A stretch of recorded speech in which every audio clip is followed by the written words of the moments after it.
Después de la aventura de mi esposa con mi jefe, perdí mi trabajo, mi hogar y mis hijos. Al mudarme a un viejo depósito, encontré un maletín cerrado con mi nombre. Adentro había 60.000 pesos en efectivo, un boleto de avión y una nota: esto es solo dinero para el viaje. La verdadera fortuna está esperando en esta dirección. Cuando llegué a esa dirección, lo que vi me hizo entender todo. La mañana que mi jefe me despidió, llevaba puesto el perfume de mi esposa. Lo noté en el instante en que entré a su oficina. Ese aroma específico, a lavanda y algo cálido en el fondo. El tipo de perfume que cuesta 180 pesos la botella y que le había estado comprando a Lauren durante 6 años. Me golpeó antes que cualquier otra cosa. Antes de las palabras, antes de la carpeta de recursos humanos sobre la esquina de su escritorio con mi nombre impreso en la pestaña, antes de la mirada en su rostro que intentaba con mucho esfuerzo ser profesional, pero que seguía deslizándose hacia otra cosa, algo que casi parecía satisfacción. Nathan, dijo Derek Callewa, señalando la silla frente a él. Siéntate. Me senté. Había estado trabajando en Callewa Capital Group durante 9 años. 9 años de ser el primero en llegar y el último en salir. 9 años de cerrar acuerdos que construyeron la reputación de Derek mientras él ponía su nombre en el directorio del edificio. 9 años creyendo que la lealtad significaba algo en este negocio. Estamos reestructurando la división de inversiones, dijo Derek. Tu puesto va a ser eliminado. Deslizó la carpeta por el escritorio.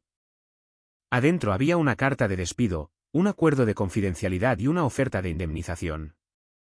3 meses de salario a cambio de mi silencio y mi firma. 3 meses por 9 años.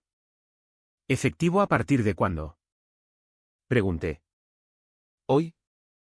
Lo miré durante un largo momento. A los gemelos de plata que reconocí porque Lauren los había elegido en una tienda en Gold Coast la Navidad pasada. Al tenue aroma a lavanda que aún flotaba en el aire entre nosotros. A la estudiada expresión en blanco de su rostro. Está bien, dije. Firmé la carpeta, me levanté y salí de una oficina que había pasado casi una década ayudando a construir, sin decir una sola palabra más.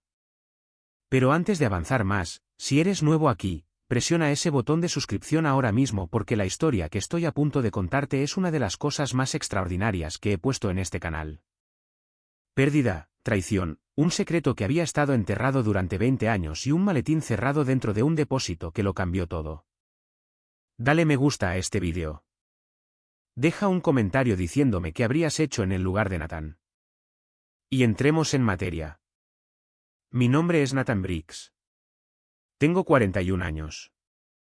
Y durante la mayor parte de mi vida adulta, creí entender cómo funcionaba el mundo.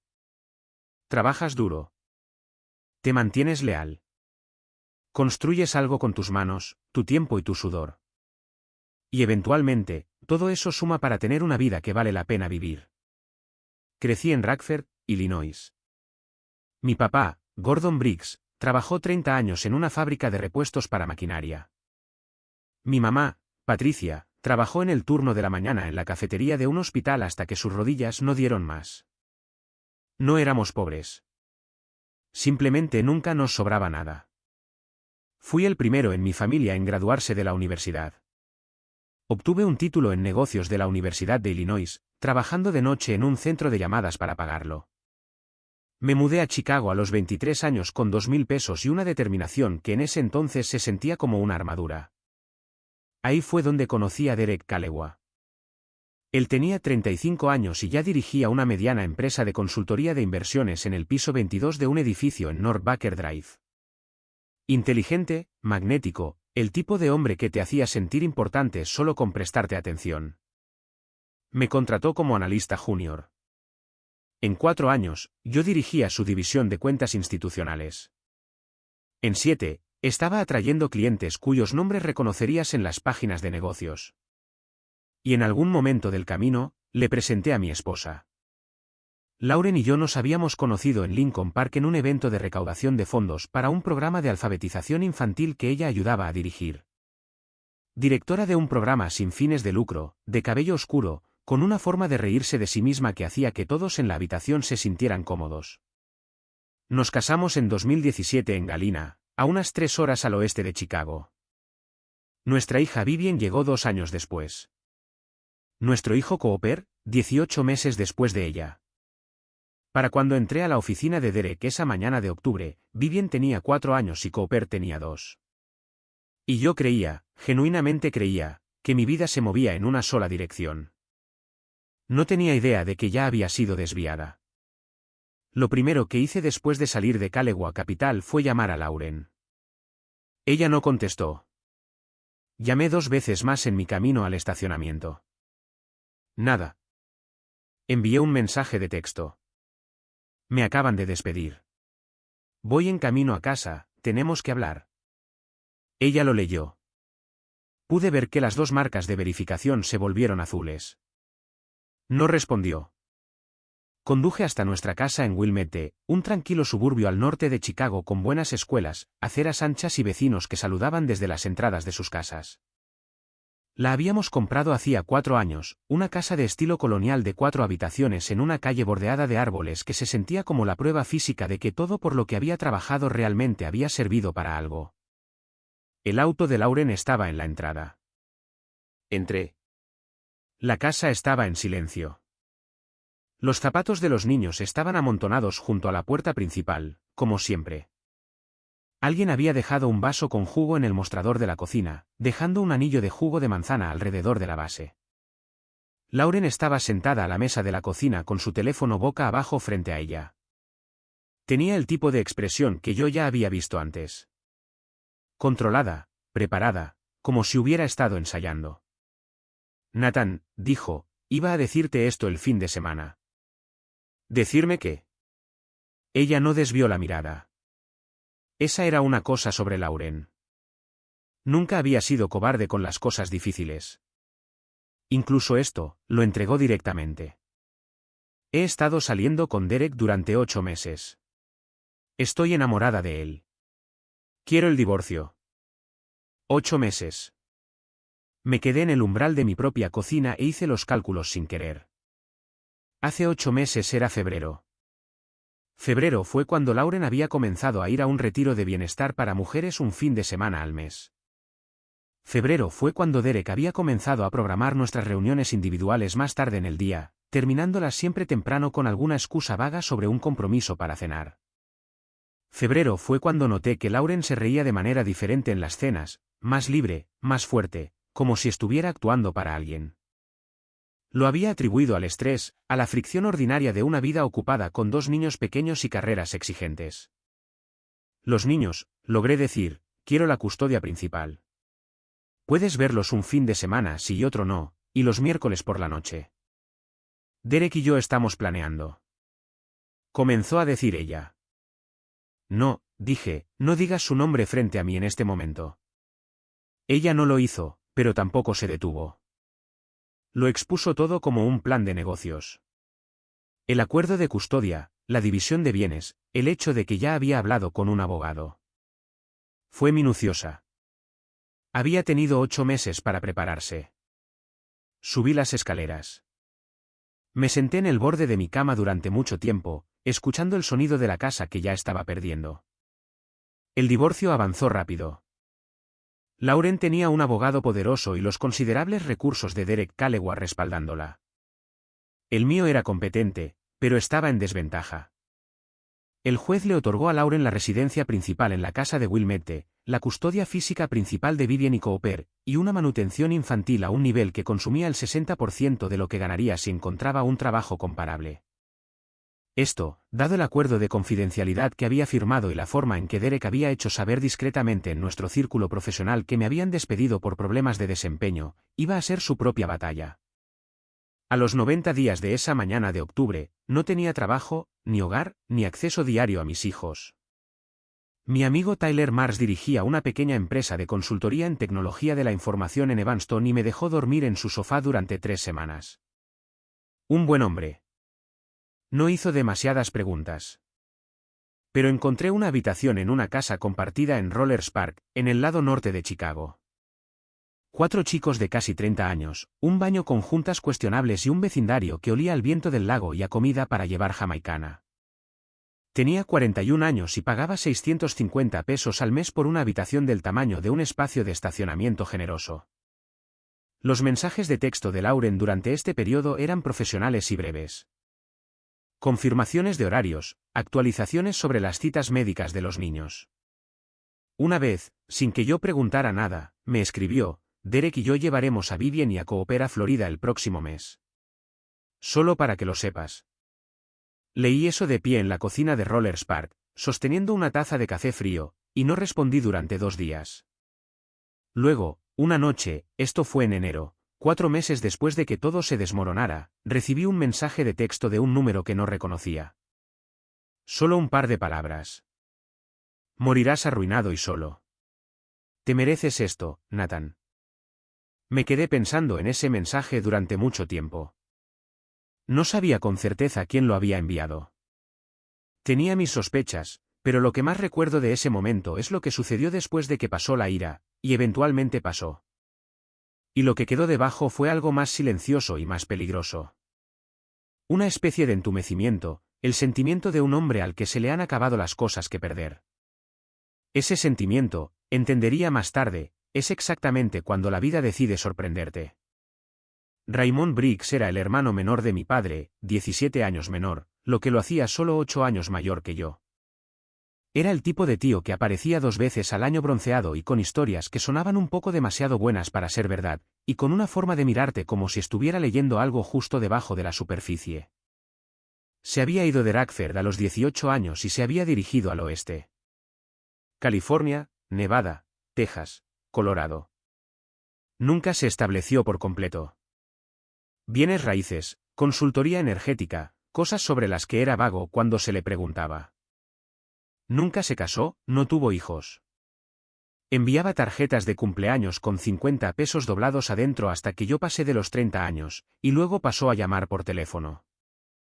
Murió en noviembre del año anterior a que mi matrimonio se desmoronara, de un ataque al corazón en su casa alquilada en Scottsdale, Arizona. Tenía 55 años. Su abogado le dijo a mi padre que había dejado un patrimonio modesto, algunas pertenencias personales, una camioneta usada y un depósito en Cicero, Illinois, que había estado alquilando durante 11 años. En ese momento, yo estaba en medio de la peor etapa de mi vida y me olvidé de ello. Luego en febrero, el mismo mes en que recibí ese mensaje de texto anónimo, llamó mi padre. Nathan, ¿recuerdas ese depósito de Raymond? Recuerdo que lo mencionaste. Necesito que vayas allá y lo vacíes. Las instalaciones han estado enviando avisos. Dicen que si nadie paga el saldo pendiente para fin de mes, van a subastar el contenido. Papá, apenas puedo mantenerme a flote en este momento. Lo sé, hijo. Hubo una larga pausa. Mi padre no era un hombre de muchas palabras, pero sabía cómo hacer que las que usaba contaran. Pero Raymond siempre tuvo debilidad por ti. De toda la familia, eras por quien él preguntaba. Creo que él querría que fueras tú quien fuera. Las instalaciones de Midwest Story Solutions en la avenida South Laramie en Cicero eran el tipo de lugar que se ve exactamente como lo que es. Una larga fila de puertas de metal corrugado bajo luces fluorescentes, el olor a polvo y cartón viejo, una puerta de seguridad que requería un código que aparentemente Raymond le había dado a mi padre hacía años. Y que mi padre había anotado en una nota adhesiva que encontró en el cajón de su escritorio. Unidad 114. Conduje hasta allí un jueves por la mañana a finales de febrero. Era uno de esos días grises de invierno en el área de Chicago, cuando el cielo es del mismo color que el estacionamiento. No tenía ningún lugar en particular donde estar. Tenía 72 pesos en mi cuenta corriente. Tenía una llamada programada con mi abogada de divorcio esa tarde sobre por qué mis visitas con Vivian y Cooper necesitaban ser ajustadas debido a un conflicto de horarios por parte de Lauren. Yo no estaba en un buen momento. El candado de la unidad 114 era un candado de combinación pesado, y el código que me había dado mi padre, el cumpleaños de Raymond al revés, había dicho, 4 de marzo de 1968. Así que 869.143, no funcionó en los primeros 3 intentos. Me quedé allí en el frío, con los dedos entumecidos, sintiéndome vagamente ridículo, y en el cuarto intento, se abrió con un clic. Levanté la puerta de metal. La unidad medía aproximadamente 10 pies de ancho por 15 pies de profundidad. Unas estanterías a lo largo de ambas paredes sostenían contenedores de plástico etiquetados. Registros de impuestos, equipo de campamento, herramientas, suministros para automóviles. Una alfombra turca enrollada estaba apoyada en una esquina. Unas cuantas cajas de cartón estaban apiladas en el medio, marcadas con la letra de Raymond con categorías como libros y cocina miscelánea. A primera vista, no tenía nada de especial. Las cosas acumuladas de un hombre que se mudaba mucho y guardaba cosas que no estaba seguro de si necesitaría. Pero en la pared del fondo, sentado en un estante inferior entre un contenedor de cables de extensión y una chaqueta de invierno doblada, había un maletín de lados duros, con marco de aluminio negro, del tipo que tiene una cerradura de combinación incorporada en cada pestillo. Y pegado en la parte superior, con la letra de Raymond, había un solo trozo de papel con un nombre. Nathan. No el nombre de mi padre. No una etiqueta general. ¿El mío? Mi nombre. Me quedé mirándolo durante mucho tiempo. El frío del piso de concreto subía por mis zapatos. Mi aliento formaba pequeñas nubes en el aire. Luego, me acerqué para tomarlo. La combinación para los pestillos del maletín era la misma que la del candado de la unidad. El cumpleaños de Raymond al revés. Esta vez se abrieron al primer intento. Adentro había un interior acolchado dividido en dos secciones. En el lado izquierdo, dinero, fajos de dinero, billetes de 100 pesos envueltos en bandas de papel moneda de un banco de Nevada. Cada banda estaba etiquetada con 10.000 pesos. Conté 6 fajos sin levantarlos. 60.000 pesos. En el lado derecho, un sobre de Manila, un trozo de papel doblado y un boleto de avión de ida y vuelta, del tipo que imprimes desde una impresora doméstica. El destino era Scottsdale, Arizona. La fecha de salida era dentro de 3 días. Desdoblé el trozo de papel primero. La letra era de Raymond. Ligeramente inclinada a la derecha, económica, la caligrafía de un hombre que escribía rápido y no dibujaba círculos en las íes. Nathan, si estás leyendo esto, ya no estoy. Preparé esto por si me pasaba algo antes de tener la oportunidad de explicarte las cosas en persona. Debí decírtelo hace años. Estaba esperando el momento adecuado y me quedé sin tiempo, como le pasa a la gente. Los 60.000 pesos son dinero para el viaje, dinero para vivir, un amortiguador mientras descubres el siguiente paso. No lo pienses demasiado, solo úsalo. La verdadera historia está en Scottsdale. La dirección está en el sobre. Cuando llegues, preséntate a la mujer llamada Sandra Cole. Ella te ha estado esperando, de alguna manera, durante unos 20 años. Ella te explicará lo que yo no pude. Todo lo que construí, lo construí por una razón. Lo entenderás cuando lo veas. Siempre fuiste el único en la familia que iba a hacer algo real, Nathan. Lo supe cuando tenías 12 años, y fuiste el único que me hizo una pregunta que no pude responder. No lo olvidé. Toma el vuelo. Ve a la dirección y escucha lo que Sandra te diga. Raymond. Me senté en el suelo del depósito con la carta en la mano y la leí 2 veces más. A mi alrededor, las luces fluorescentes zumbaban.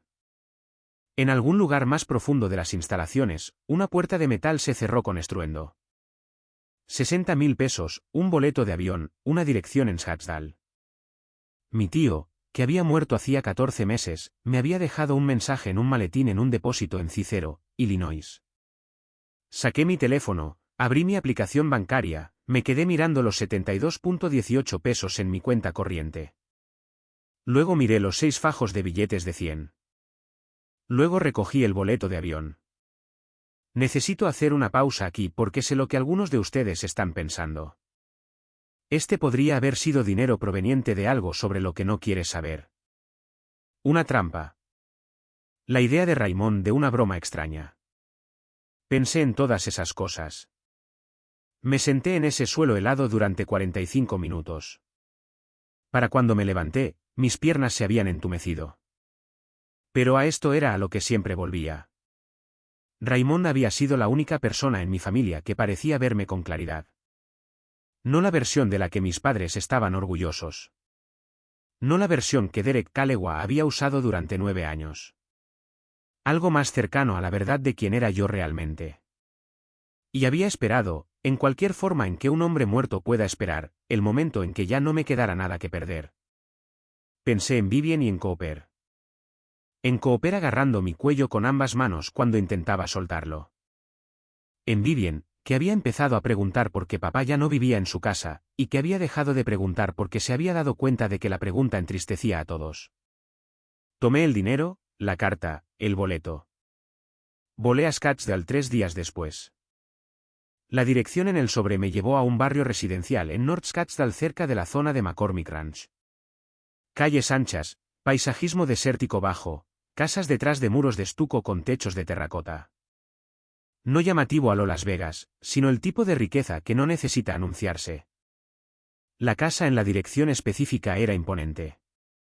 Una propiedad cerrada con un camino de entrada circular pavimentado, olivos a lo largo del muro perimetral y el silencio particular de un lugar con muchos metros cuadrados. Toqué el intercomunicador en la puerta. ¿Quién es? Una voz de mujer, mesurada, alerta. Mi nombre es Nathan Briggs. Soy el sobrino de Raymond Briggs. Encontré una carta que me dejó con esta dirección. Una pausa. Una larga. ¿Hace cuánto tiempo encontraste la carta? Hace 3 días. Vine tan pronto como pude. Otra pausa.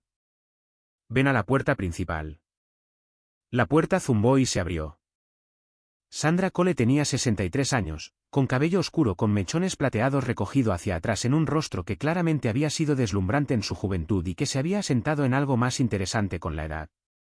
Compuesta, observadora, el rostro de alguien que había tomado decisiones difíciles y vivía con ellas.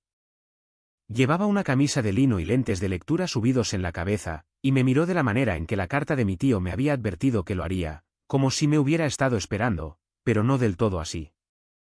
«¿Te pareces a él?», dijo. Alrededor de los ojos. La gente lo decía. Me guió por una casa que estaba llena de arte. Arte serio.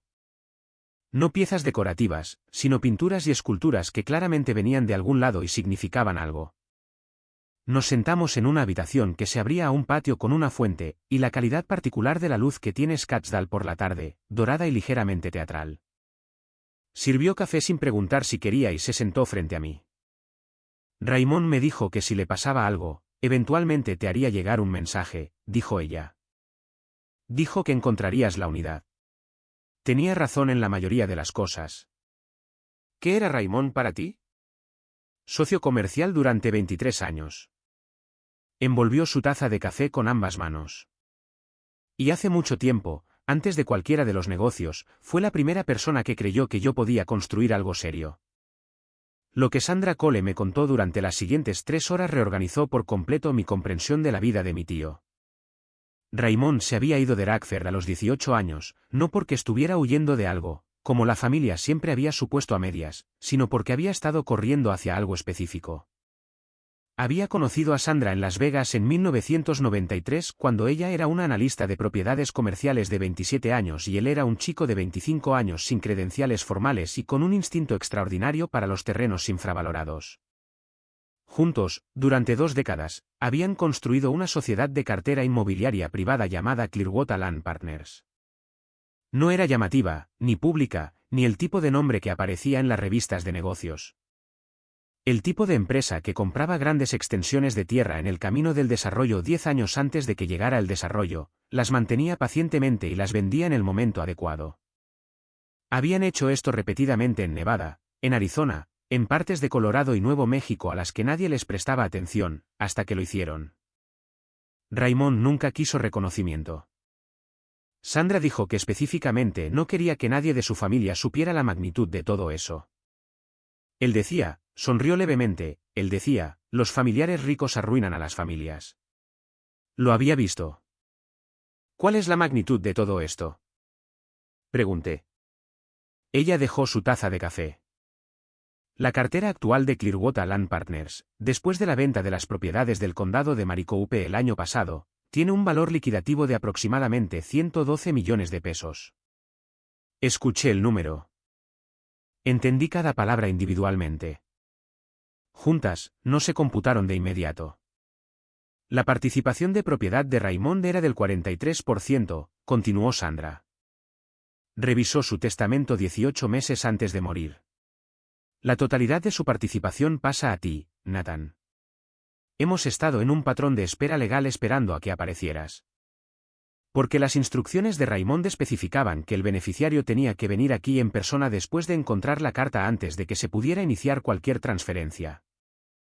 Me senté en esa habitación bañada por el sol en Scottsdale con una fuente haciendo un ruido suave en el patio e intenté entender que mi tío, el hombre que enviaba tarjetas de cumpleaños de 50 pesos y aparecía 2 veces al año bronceado y con historias vagas, había estado construyendo silenciosamente una fortuna durante 2 décadas y había decidido dejármela a mí, sin decírselo a nadie. ¿Por qué a mí?, pregunté. Tenía más familia.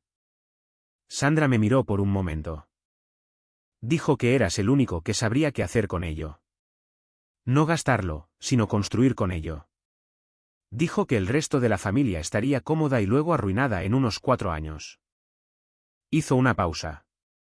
También dijo que lo ibas a necesitar. Dijo, algo va a salir mal en la vida de Nathan exactamente en el momento adecuado. No entendí lo que quiso decir entonces. Yo lo entendí. Raymond había sabido, o sentido, o predicho, de la manera en que las personas que ven con claridad a veces pueden, que mi vida estaba construida sobre cimientos que podían cambiar. Se había asegurado de que, cuando lo hicieran, hubiera algo esperando. No se lo dije a nadie de inmediato. Ni a Tyler, ni a mis padres, ni a Lauren. Volví a volar a Chicago, me senté en mi habitación de Rollers Park y pasé 3 días pensando. Lo primero que entendí fue que el dinero no arregla automáticamente lo que está roto. Tenía cerca de 50 millones de pesos en camino, y mis hijos todavía dormían en una casa en la que yo no vivía, y estaban siendo llevados a Florida por el hombre que había desmantelado mi matrimonio. Lo segundo que entendí fue que lo que hiciera a continuación definiría un tramo muy largo de mi vida. Tenía opciones que iban desde lo mezquino hasta lo catastrófico. Soy humano. Me habían humillado de formas muy profundas. Pero seguía volviendo a Vivien, agarrando mi cuello. Al rostro de Cooper. Todo lo que hice a continuación, lo hice teniéndolos a ellos como punto fijo. La primera llamada que hice fue a una abogada de derecho de familia en Chicago. No al que había usado durante el divorcio, sino a una firma diferente, uno de los mejores bufetes de la ciudad del que había oído hablar pero que antes no podía pagar. Una mujer llamada Jennifer Harwell, que tenía la reputación de ser absolutamente metódica y ligeramente aterradora. Le conté mi situación. Toda. Se quedó callada un momento. Entonces, el acuerdo de custodia. ¿Se acordó en mediación o fue ordenado por un juez? Acordado técnicamente, pero acordado bajo circunstancias en las que mi posición financiera hacía que luchar por más fuera muy difícil. Las circunstancias han cambiado. Sí, un cambio material en las circunstancias es motivo para la modificación de la custodia en Illinois. Si puede demostrar una vivienda estable, estabilidad financiera y una capacidad genuina de proporcionar una residencia principal para sus hijos, una moción para modificar es razonable. Conduje a Wilmette el sábado siguiente para mi visita habitual con Vivien y Cooper. A Cooper le habían cortado el cabello de una manera que lo hacía ver, repentina y desgarradoramente, mayor. Vivien había aprendido un chiste en el preescolar y me lo contó 4 veces seguidas con la misma expectativa encantadora cada vez. Los abracé a ambos durante mucho tiempo antes de irme. En 60 días, había comprado una casa de 4 habitaciones en Evanston, Illinois, a 3 millas de la casa de Wilmette, en el mismo distrito escolar, lo suficientemente cerca para que las rutinas de los niños no tuvieran que cambiar significativamente. Pagué por ella directamente. Sin hipoteca, sin contingencias. Tyler me ayudó a amueblarla durante un fin de semana. No dejaba de mirar alrededor de las habitaciones con una expresión que intentaba mantener neutral. Raymond, le dije, porque para entonces ya le había contado los rasgos generales. Raymond, repitió. Y entonces, Nathan, tu tío fue rico en secreto durante 20 años y no se lo dijo a nadie. Enviaba tarjetas de cumpleaños de 50 pesos. Tyler se sentó en el suelo de la sala vacía y se rió hasta que le lloraron los ojos. No les diré que el proceso de modificación de la custodia fue fácil. Hubo 3 audiencias separadas y una evaluación de un tutor designado por el tribunal. Lauren argumentó que la modificación estaba motivada financieramente, que yo estaba usando una ganancia inesperada para reescribir un acuerdo que había estado funcionando. Jennifer Harwell fue metódica y ligeramente aterradora. Presentó una imagen específica, un padre que nunca había faltado a una visita programada, incluso cuando sus propias circunstancias eran precarias, y que ahora tenía tanto la estabilidad como el deseo genuino de ser una presencia diaria completa en la vida de sus hijos. El evaluador recomendó custodia física compartida, en semanas alternas. El juez estuvo de acuerdo. La mañana que traje a Vivian y a Cooper a la casa de Evanston por primera vez, sus habitaciones ya estaban listas. La de Vivian con la lámpara violeta que había pedido específicamente. La de Cooper con la vía del tren que ocupaba la mayor parte de su piso. Vivian entró por la puerta principal, miró alrededor con cuidado y luego se volvió hacia mí. Papá, dijo, esta es tu casa. Nuestra casa, dije. ¿Para cuándo esté contigo? Ella asintió. Procesó esto por un momento. ¿Tiene un patio trasero? Tiene un patio trasero grande. Se dio la vuelta y caminó hacia la cocina para encontrar la puerta trasera, con la certeza absoluta y decidida de una niña de 4 años que ha decidido que esto es aceptable. Me quedé en mi pasillo principal y lloré. No voy a fingir que no lo hice. La pregunta que hace la gente, ¿qué hiciste con Derek? Menos de lo que podrías esperar. Estructurar la transferencia de la herencia de Raymond requería hacer de las tenencias de la empresa y de mi propiedad un asunto de registro legal. Divulgaciones financieras, documentación, el tipo de rastro de papeleo que llega a las personas que prestan atención en los pequeños mundos profesionales. La noticia viajó por la comunidad de inversiones de Chicago. Yo no la difundí. En lugar de eso, construí algo. Bricks Capital Ventures, oficinas en la avenida North Michigan. La misma estrategia que Raymond había dominado. Terrenos infravalorados en el camino del desarrollo a largo plazo. Sandra Cole se unió como asesora principal. Tyler dirigía las operaciones. En 18 meses, 3 posiciones importantes de tierras en el área de Phoenix, una adquisición en Texas Hill Country al norte de Austin, y un desarrollo de uso mixto en el lado sur de Chicago, en el vecindario adyacente a Rollers Park donde yo había alquilado aquella habitación de $650. Esto creó 80 empleos de construcción y restauró una cuadra comercial que había estado vacía durante una década. Pensé en Raymond a menudo durante ese periodo.